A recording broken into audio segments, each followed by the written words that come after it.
집에 찾아온 손님이 살인범이란 사실을 알게 된다면 어떻게 하시겠습니까? 새해 초 집을 찾아온 한 남자가 있었습니다. 당시 11살이었던 집주인의 딸은 그 남자의 얼굴을 보고 갑자기 창백해졌습니다. 이유는 그녀가 집을 방문한 남자가 연쇄살인범 니시구치 아키라라는 것을 눈치챘기 때문입니다.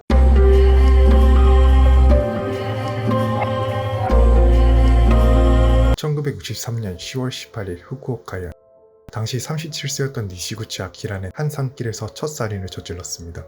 피해자는 담배상인과 담배상인 차량 운전사였습니다. 미리 준비해둔 망치로 살해했으며 돈가방을 챙겨 도망쳤습니다. 그는 왜 흉악한 살인범이 되었을까요? 1925년 12월 14일 오사카에서 니시구치는 유복한 가정에서 태어났습니다.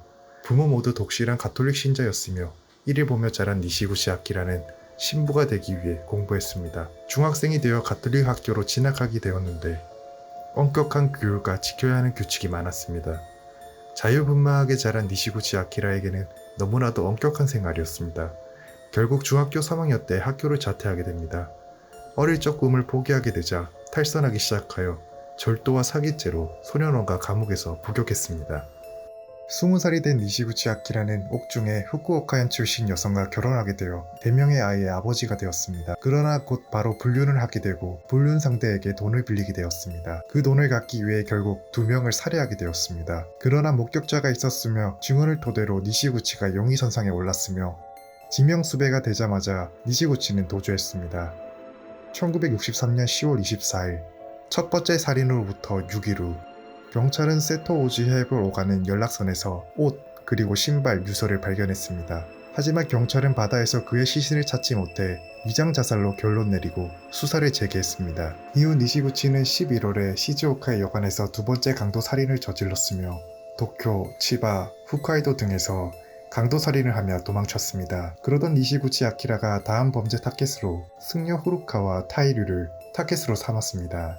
평소 사형제들을 반대하던 승려를 도와주겠다며 변호사로 사칭해 접근했습니다. 1964년 1월 2일 쿠마모토에 도착한 니시구치는 실제 변호사에게서 훔친 변호사 배지가 달린 양복을 입고 승려 집에 방문하게 됩니다. 사형제들을 반대하던 승려에게는 도쿄에서 온 변호사가 구세주와도 같았습니다. 하지만 도쿄 출신의 변호사가 누구인지 파악한 사람이 있었습니다. 그 사람은 승려의 딸 후루카와 루키코, 당시 10살이었습니다. 그녀는 그의 앞에서 그의 얼굴을 보기 시작했습니다.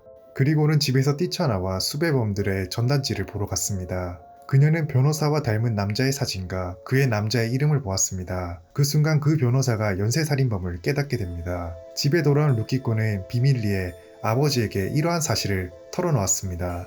하지만 아버지는 무슨 소리야, 무례하다며 꾸짖었습니다. 그러나 승려도 점차 변호사를 의심하게 되었고 얼굴을 관찰하기 시작합니다. 그러던 중 수배범이 가지고 있었던 점과 사마귀를 발견하게 됩니다.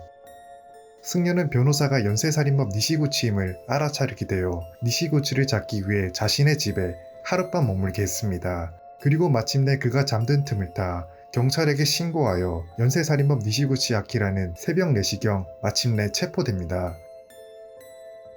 1964년 12월 23일 니시구치는 5건의 살인, 10건의 사기, 2건의 강도 혐의로 사형 선고를 받습니다. 이 사건은 어린 소녀의 용감한 선택과 기억력으로 잡을 수 있었습니다. 후에 이 사건을 모티브한 복수는 나의 것이라는 영화가 나올 만큼 일본에서는 큰 화제였습니다.